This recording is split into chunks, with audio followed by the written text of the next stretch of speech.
Over thinking से कैसे बचें? किसी भी चीज को लेकर बहुत ज्यादा नेगेटिव सोचता हूँ कभी कभी।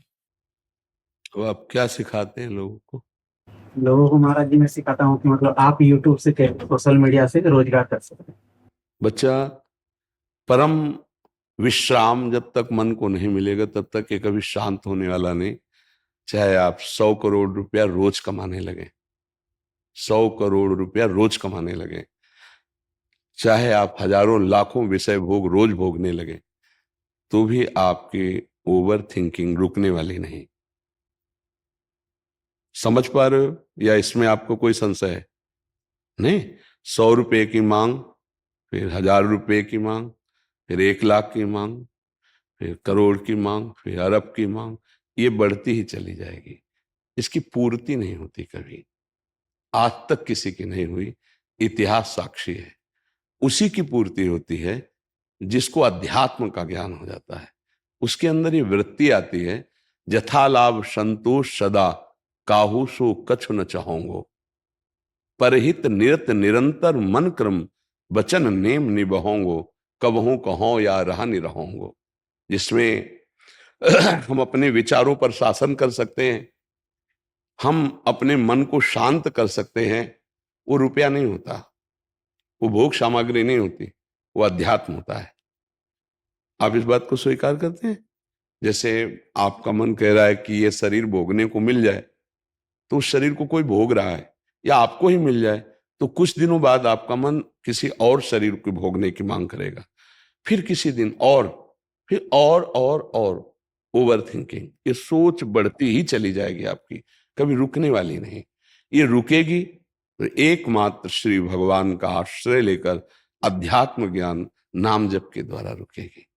नाम जप नहीं हो रहा तो चाहे जितना धन कमा ले, चाहे जितनी भोग सामग्री, महाराज ययाति जिनके वंश में भगवान श्री कृष्णचंद्र जी का अवतार हुआ, उनके बड़े पुत्र का नाम यदु था, तो इसीलिए भगवान को यदुवंशी कहा गया।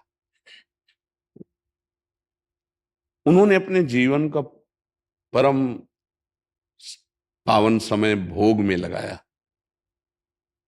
भागवत में उनका चरित्र है, महाभारत में चरित्र है। उनको पत्नी रूप में जो मिली वो बहुत परम पवित्र, अप्सराओं को भी मोहित करने वाली परम सुंदरी देवयानी जी, भगवान शुक्राचार्य जी की पुत्री थी। वो संयोग बना ऐसा कि उनको वो प्राप्त हुई, और बहुत ही गंभीर और सुंदर दासी रूप में उन्होंने वृषपर्वा की पुत्री शर्मिष्ठा को स्वीकार किया। शर्मिष्ठा से भी पुत्र हुए, देवयानी से भी पुत्र हुए। बड़ी कथा में सारांश में केवल बता रहे हैं। देवयानी की शर्त थी कि आपने मुझे स्वीकार किया है तो मैं सर्व सुंदरी हूं और सर्व पूज्य हूं, मैं तुम्हें पत्नी रूप में प्राप्त हुई हूं, तो किसी की तरफ आंख उठा के नहीं देखोगे, ये शर्त। लेकिन जब शर्मिष्ठा को जो दासी रूप में आई थी, वो यद्यपि वो दासी नहीं थी, ईर्ष्यावश देवयानी जी ने दासी पद में उन्हें रखा था। इतनी सुंदर और गंभीर मुद्रा में थी, महाराज ययाति लुभायमान हो गए, जबकि सर्व सुंदर देवयानी जी। शर्मिष्ठा जी से भी पुत्र प्रकट हुए। एक दिन वो शिकार के बहाने जा रहे थे, तो वहां नए नए बालक पिताश्री कह करके लिपटे। देवयानी ने कहा, पिताश्री आपको कैसे कह सकते हैं ये? तो उन्होंने कहा कि बालक हैं, ऐसे भाव से कहते नहीं, सत्य बोलिए आप। तो उनका हमारे ही बालक हैं। तो तुरंत उसी समय चली गई भगवान शुक्राचार्य जी के पास और कहा, इन्होंने हमारे साथ छल किया, इनको दंड मिलना चाहिए। महाराज ययाति जब सामने गए तो उन्होंने कहा, जाओ, तुम इतने काम मोहित हो रहे हो तो जरावस्था को प्राप्त हो जाओ, वृद्धावस्था। अब देवयानी से कहा कि पिता से साफ तो दिला दिया, क्या इसमें तुम्हारा हित होगा? उनको लगा कि गलती हो गई, तो उन्होंने पिताजी से कहा, इस जरा को मुक्त कर दीजिए। उनका एक ही उपाय, कोई पुत्र तुम्हें अपना यौवन दे देते तो तुम यौवन, पुत्र से भी यौवन प्राप्त करके उन्होंने फिर विषयों को भोगा। अंत तो गत्वा उन्होंने लिखा अपना अनुभव, एक भगवद विमुख को, विषयी पुरुष को संसार के संपूर्ण भोग मिल जाए तो भी उसकी तृप्ति नहीं होने वाली। ओवर थिंकिंग पर ब्रेक लग सकती है। तो भगवान का आश्रय और भजन से दूसरा कोई उपाय नहीं, चाहे कुछ भी मिल जाए वो सोचता ही रहेगा, क्योंकि मन को विश्राम देने की एकमात्र क्षमता श्री भगवान में है, भजन में है। तब लगी कुशल न जीव को सपने हो मन विश्राम, जब लगी भजत न राम को शोक धाम तज काम। भगवान का आश्रय, सत्य शास्त्रों का स्वाध्याय, संत महापुरुषों का सत्संग, उसका जब मनन हम करेंगे तो हम जैसी भी स्थिति में उसमें हम प्रसन्न होना सीख जाएंगे। यही समस्त कामनाओं को नष्ट कर देगी स्थिति। बिन संतोष न काम न साही, अछत काम सुख सपने उनाए। यदि संतोष धन रूप नहीं आया तो कामनाओं की बढ़ोतरी उसको जलाती रहेगी, उसको मिटा देगी, नष्ट कर देगी।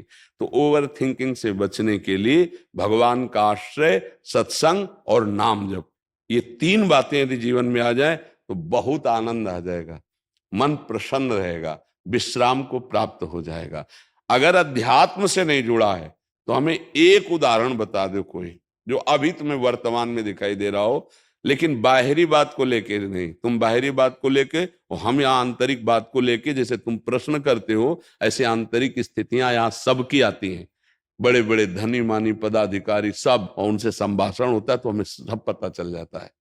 विश्राम उसी को देखा जो भगवान का जितना आश्रय लिए, अन्यथा नहीं। बोलो तुम्हारी दृष्टि में कौन है? जो अध्यात्म की निंदा करते हैं, भगवत मार्ग की निंदा करते हैं, उनको पूरे जीवन में परिणाम दिखाई देगा कि वो ऐसी जगह खड़े मिलेंगे जहां कुछ नहीं है, कुछ नहीं प्राप्त किया जीवन में, सब कुछ होने पर भी बहुत ही घोर अशांति में जीवन होगा। जब आपके मन की ओवर सोच, जो अब ये मिल जाए, ये मिल जाए, ये भोग लूं, ये भोग लूं, और जब उस पर बाधा पड़ेगी तो अब उसको संभाल पाने की योग्यता आप में नहीं रहेगी, क्योंकि अध्यात्म नहीं है। अध्यात्म सबसे पहला पावर प्रकट करता है सहनशीलता, तितिक्षा, जिसे संस्कृत शास्त्रीय भाषा में कहते हैं, और उसका सरल अर्थ है हर परिस्थिति को सहना। ये केवल अध्यात्म में आएगा। सम्मान मिलता है, मेडल मिलता है तो सब फूल जाते हैं, लेकिन जब अपमान और हार होती तो अच्छे अच्छे को रोते देखा गया है। ये क्या है?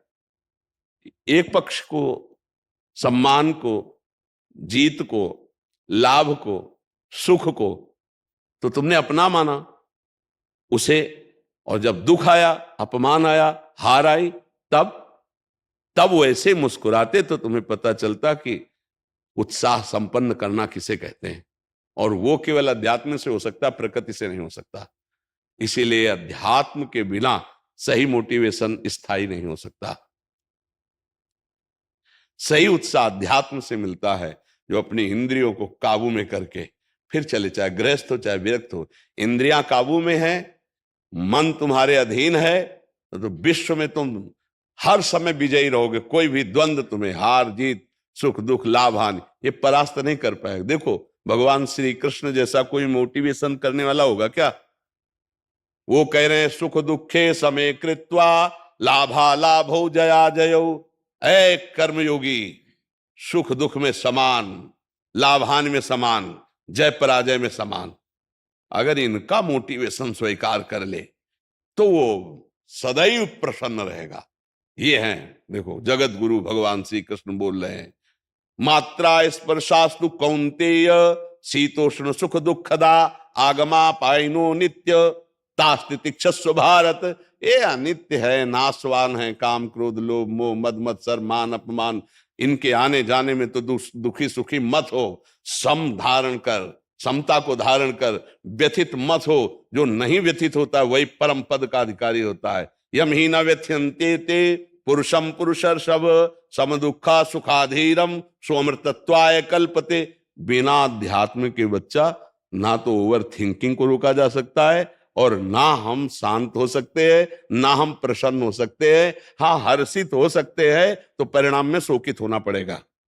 आज हमारे मन के अनुकूल कार्य हो गया तो हर्षित हो गए, कल शोकित होना पड़ेगा। हमें लगता है कि ये 3 बातें जीवन में उतारनी चाहिए। पहला भगवान का आश्रय, दूसरा भगवान का नाम जप, और ये दोनों पुष्ट कैसे हो? ये संत समागम। अगर सत्संग करते रहे तो बात समझ में आ जाएगी, नहीं तो फिर गड़बड़ रहेगा। जैसे समाज में किसी भी मार्ग का उपदेशक बने तो बहुत मजबूत होना चाहिए। जैसे डूबने वाले को निकालने के लिए तुम कूद रहे हो तो तुम्हें अच्छा तैराक और अपने से भारी वजन को लेकर तैरने का अभ्यास होना चाहिए। और जो डूब रहा है वो पहले तुम्हें डुबोएगा, अगर फंस गए उसके चक्कर में पहले तुम्हें डुबोएगा, क्योंकि वो सांस लेना चाहेगा।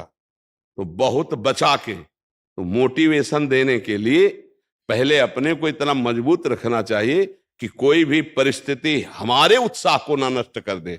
चाहे सामने से गाली आवे, चाहे सामने से निंदा या अपमान आवे, लेकिन हमको उसको उत्साह बढ़ाना है, उसको सुख देना है। इतनी क्षमता केवल अध्यात्म में होती है, प्रकृति की पढ़ाई में नहीं होती।